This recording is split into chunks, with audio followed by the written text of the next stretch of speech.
Khan Academy Adaptive Dilemma Part 2 of 3. The Dogmatic versus the Scientific Orientation. Now keep in mind, this is a scientific orientation. Science is different than scientists. Scientists are still human, so there's error. But science, we're talking about the process of science, guys, an orientation toward a scientific process. Let me break that down. Okay. The dogmatic orientation for the scientific orientation was introduced again to me first by Dr. Trevor Kashey, great friend of mine. If you can see his content, it's amazing. I think he's on social media and all that stuff. The same concept, and these things happen over and over and over. Different domains have different language for them, is adaptive fitness. Okay, so scientific orientation is adaptive fitness as per another good friend of mine, Dr. Jeff Spencer. The dogmatic orientation is an orientation where you have rigid expectations about outcomes. Okay? So for example, you wake up one day, you don't like the way you look in the mirror, and you say, I need to lose 15 pounds in 30 days. It's a rigid expectation. It's completely arbitrary. And you're saying, this is the only outcome I will accept. And then there's outrage and victimhood when reality doesn't meet these arbitrary expectations. There's no data anywhere that suggests that that is an appropriate number, an appropriate timeline. It's completely arbitrary, but you've already decided it is the only one that you will accept. That's a dogmatic orientation. If this doesn't happen, everything is for nothing, and it's arbitrary in nature. The dogmatic orientation is governed by absolutes, all or nothing thinking. Bitcoin's going to 100 grand in December, or it's not. Well, that's true, but you can't make decisions based on that because there's a whole gray area, right? So a whole bunch of people in 2021 said Bitcoin, or 2020, one of the years, said Bitcoin's going to 100 grand. I know it's going to, and that's dogmatic. That is the only outcome that is acceptable, and because of that orientation, they put their kids' college fund and took out a second mortgage and all these things, and that didn't happen, and it completely wrecked them. But that's not Bitcoin's fault. That's a dogmatic orientation and making decisions from a place of being governed by absolutes. A scientific orientation, on the other hand, has a wide variety of potential outcomes with different probabilities, which in finance, we typically use expected value. Dan Nicholson, one of the most brilliant money people in the world, is in the TGA providing content about expected value and all that stuff in the higher tiers. It's governed by risk and probabilities. If you think about the scientific method, you form a hypothesis that is different than a rigid expectation about the outcome. That's why you go through the scientific process, because you have a hypothesis. I think this will happen, but I must understand there's a wide variety of things that could happen, and I must isolate the variables and test it over and over and over. And then what I'm doing is, in the scientific method and in finance and in life in general, is we're looking at risk and probability. We're trying to increase the probability of a favorable outcome and decrease the risk of something bad happening. Okay? So there's very different orientations. One is very rigid in outcome, and the other is rigid in process, which I'll explain in a minute. Okay? So in the dogmatic orientation, is the process is uncontrolled and random. The variables are not isolated, and the measurements are half-assed or non-existent. What I mean by that is we say, I need to lose 20 pounds in 60 days, and we don't actually measure our own behavior at all. We miss some workouts, all that stuff. Or we say, okay, Bitcoin needs to go to $100,000 by December, and we ape it all in, and then we just sit and watch. And we don't think about how we could behave in the interim or how we could hedge the downside. There's no actual rigor in the process of trying to get the goal that you want. Yo-yo dieting is a great example. Okay, so the process is uncontrolled, but the expected outcome is rigid. Even though I'm not isolating variables in a very controlled way, I still expect this arbitrary outcome. And it has to go exactly as expected. It is the only outcome I will accept. The result is victimhood and outrage, because things do not end up perfectly as expected. Why would they, right? But this is where we come from. We named the puppy, so to speak. That's a dogmatic orientation. It leaves us with no way out. It turns us into victims, meaning because we decided that we need to accomplish this exact thing in this arbitrary timeline, and that will never actually happen because we don't live in a vacuum, the only outcome is that we become a victim. It's harmful. It's a harmful orientation to come from. And there's a lot of this when there's fear and greed and impulsivity, which obviously in crypto, there's a lot of it. So we have to try to mitigate coming from the dogmatic orientation. There's actually a framework for this. It's called The Human versus the Champion Mind. Dr. Jeff Spencer does it. It'll be one of these future videos.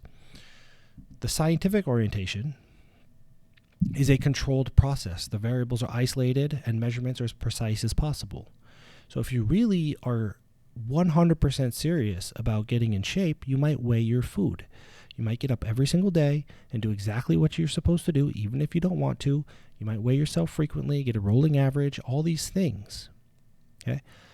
There's still a wide variety of potential outcomes with different probabilities. There's some probability that you lose the exact amount of weight you want.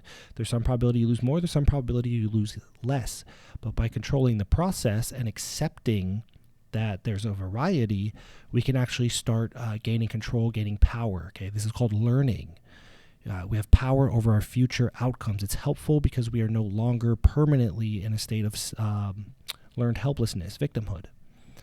So the scientific orientation is really focusing on the process, being rigorous in the process, and less rigorous in the expected outcome. Because we do have to understand, again, we do not live in a vacuum.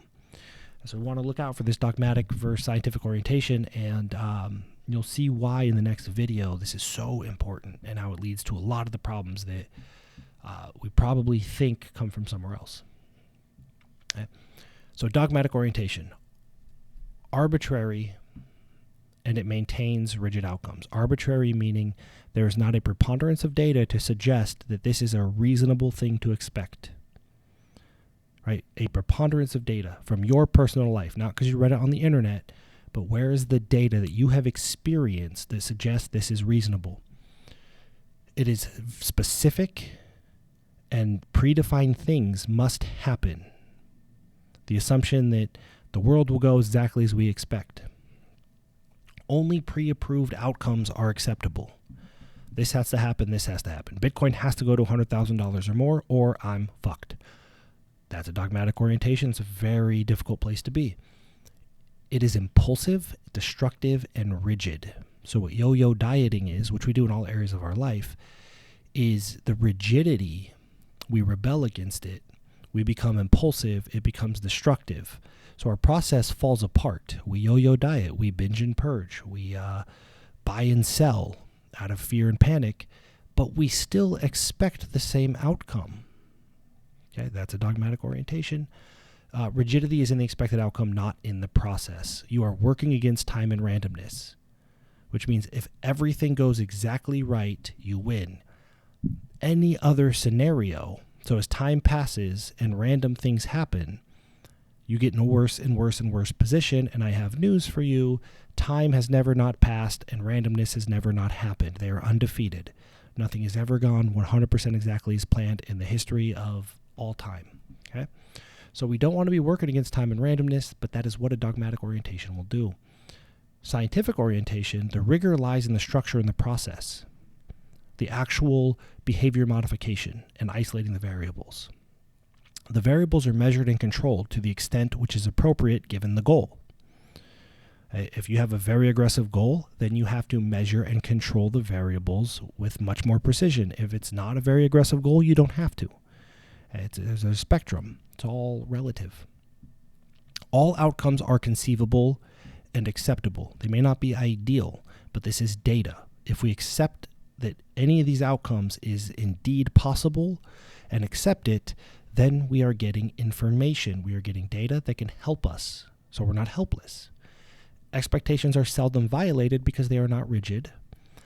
This orientation is rational, constructive, and flexible. It's very important. It is probability and risk-based, and perhaps most importantly, it is open to new information. It is probably fair to say there are things that you are aware of today that you were not aware of a year ago. So it stands to reason that tomorrow and the day after that, information may reveal itself that you do not have today. A scientific orientation allows that information for you to be receptive to that information and apply it so you have a higher probability of getting what you want. A dogmatic orientation is closed off to new information. This keeps time and randomness on your side. The more time that passes, the better position you get in because you are collecting data and open to information and modifying your behavior, and randomness stays on your side because it doesn't spin you out, doesn't send you on a doom loop. If something happens that was unexpected, that's okay. It's information. From a dogmatic orientation, if something happens that's unexpected, it's the end of the world. And then we spin out and we lose months and months and months of our life until we get back reoriented again. And we pursue a new endeavor from a dogmatic orientation, and it happens over and over and over. So we want to try to maintain as often as possible an orientation toward a scientific process, flexible, open, receptive. Okay. So the language, back to language in our orientation, we want to ask, is our language focused on process or outcomes? Are we thinking at the end of the day, when we talk about our day, are we thinking about how we adjusted to the day given the reality of it? Or are we beating ourselves up because we didn't do what we thought we would do today, yesterday? We wrote it down and today changed. Well, we knew it was going to change. So writing it down yesterday and sticking rigidly to it doesn't make any sense. That's a dogmatic orientation. And it is closed off, again, to new information. So when we're talking, are we thinking in terms of risk or probability? I'll give you an example. In the previous video, I said, in parentheses, a higher probability of a favorable outcome. So if we're thinking I'm going to make this move because it's going to give me a higher probability of getting to where I want to be, that is a different statement than I'm going to make this move because it's going to make me rich. Right? The latter is not focused on probability and risk. It's actually an absolute. We want to try to avoid absolutes as much as possible because our language does influence our behavior and our thoughts. Okay, and again, time and randomness are undefeated.